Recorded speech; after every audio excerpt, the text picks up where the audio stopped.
Hello, आज चाहिँ म रेडी भइसकेको छु। आज मेरो एक्जाम छ। एक्जाम चाहिँ एनसीसी कलेज भएको छ। यो चाहिँ एमबिएस सेकेन्ड सेमेस्टरको एक्जाम हो, जुन मैले स्किप गरेको थिएँ। तर पढ्न त अहिले पनि मैले पढिनँ, स्किप गर्नु मात्र भयो। तर टाइम दिएर चाहिँ पढिनँ। अनि त्यसपछि अलरेडी लेट्स सी के हुन्छ यो मेरो रिजल्ट। अनि आज चाहिँ अकाउन्टको एक्जाम हो, जुन मैले होल एक्जाम स्किप गरेको थिएँ पहिला। अनि त्यसपछि म चाहिँ रेडी भइसकेँ। अब चाहिँ म याङ्गो बोलाएर जान्छु एक्जाम हल।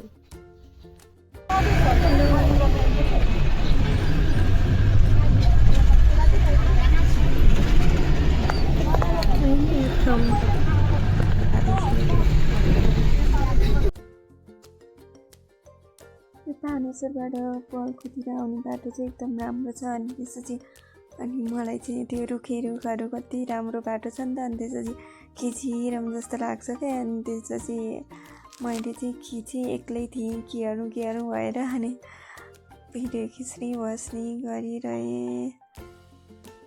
यहाँ चाहिँ बनाउनु लागेको रहेछ। अरू त राम्रो छ, बाटो कस्तो राम्रो क्या।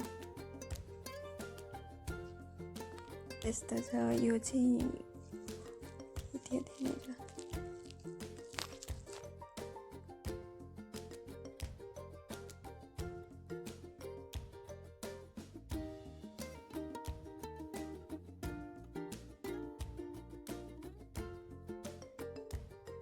एक्जाम बिग्रे पनि सबै पनि भनेर म चाहिँ आफैलाई हेरेर मक्क परिरहेको छु, किनकि राम्री देखिरहेको छु म चाहिँ। अनि त्यसपछि मक्क पर्दै हिँड्दै गइरहेको छु। अनि त्यसो के होस् भनेर अनि सोचिरहेको छु, कोही साथी भइदिएको भए कस्तो रमाइलो हुन्थ्यो।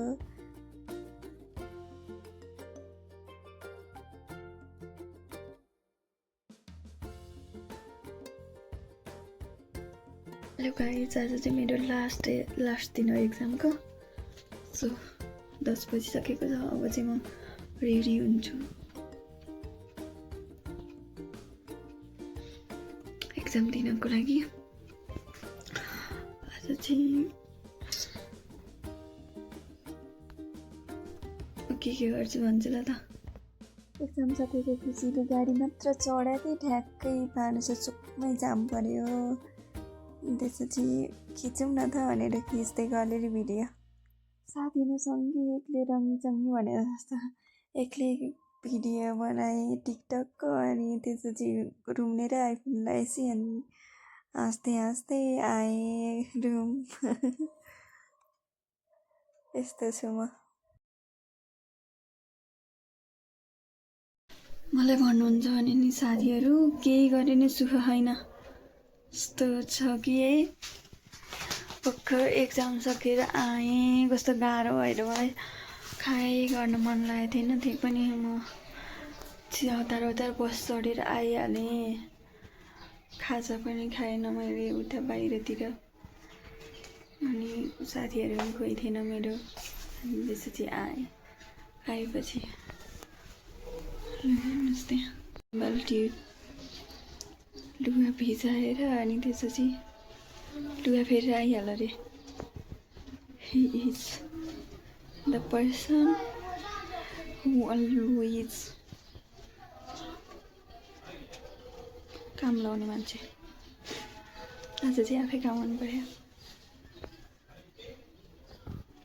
एक हप्ता भयो मैले एक हप्ता नधोएको। एक हप्ता भयो। अनि त्यसपछि एक हप्तासम्म नै चुप्पो लगाएर धुनुपर्छ नि नभनिकन बस्ने। अनि त्यसपछि जब आज चाहिँ मेरो एक्जाम सकिन्छ भने थाहा नि त। अनि त्यसपछि आज चाहिँ लुगा भिजाएर सुरु। त्यस्तो मान्छेलाई के गर्नुपर्छ खासमा। म यहाँ सुतेर बस्छु, धोइरहन्छ नै त्यही छोडिदिनु त होला नि। अब के गर्नु त। एक्जाम स्किप गर्नु चाहिँ कुनै सोल्युसन होइन। त्यो एकैचोटि दिँदा एकदम बेटर हुने रहेछ। मैले चाहिँ स्किप गरेँ, एकदम दुःख भयो। साथीहरू नि कोही हुँदैन, अनि पछि के हुँदैन, फेलियर जस्तै सोच्छन् सबैजनाले। त्यही भएर स्किप नगर्नु होला भन्छु म चाहिँ साथीहरूलाई, सबैजनालाई। रेगुलर एक्जाम दिनु होला प्लिज भन्छु।